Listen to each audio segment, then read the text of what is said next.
خپویږم چې زه ستا د سترګو تور یم، ځکه زه درپسې یاره کرکور یم. خپویږم چې زه ستا د سترګو تور یم، ځکه زه درپسې یاره کرکور یم. د جهان خاورې مې تا پسې غلبېل کړې،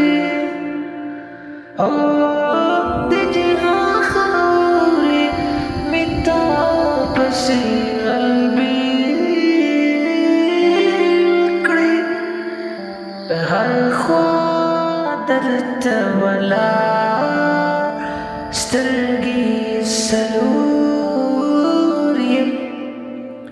خپویږم چې زه ستا د سترګو تور یم، ځکه زه درپسې